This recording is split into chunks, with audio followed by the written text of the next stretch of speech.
muwulira bulungi. Omusajja omu ku basinga obugagga mu nsi yonna nannyini SpaceX Elon Musk, Tesla, bavubuka asinga kumanya nnyo Tesla. Baabuuza mukyala we nti abavubuka abato abandyagadde okubeera nga Elon Musk oyinza kubawa magezi ki? N'abagamba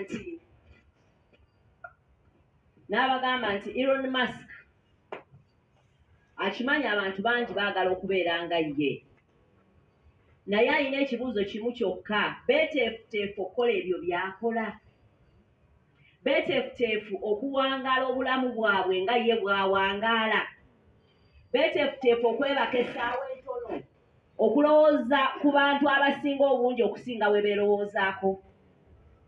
N'olwaleero nga tutandika omwaka, kirungi omwaka gwakatandika, nange njagala mbuze ekibuuzo ekyo nti ffe abaagala okubeera abagagga, kuba ffenna twagala, teri muntu gw'obuuza nti oyagala okubeera omugagga oba oyagala ssente n'agamba nti nedda, era akutunuulira n'amaaso ageewuunya ng'agamba ki ky'oyogerako.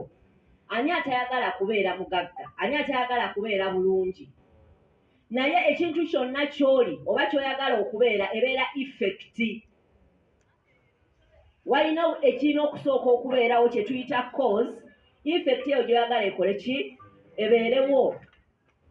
Olwaleero nga twogera ku byenkulaakulana n'ebyenfuna mu Uganda okutwaliza awamu in general.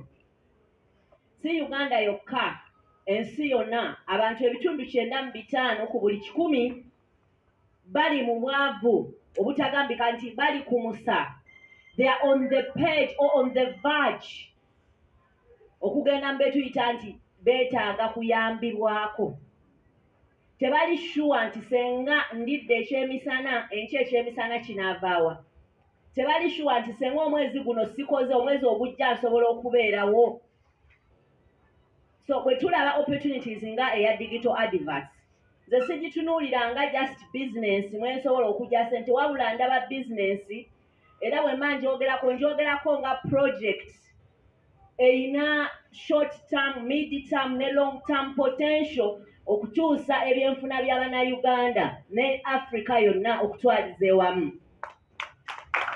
Kakati nammwe abazze wano, bw'obanga oyagala okubeera obulungi nga tugeraageranyako ku Elon Musk, sooka weebuuze nti oli mweteefuteefu okukola ebyo ebintu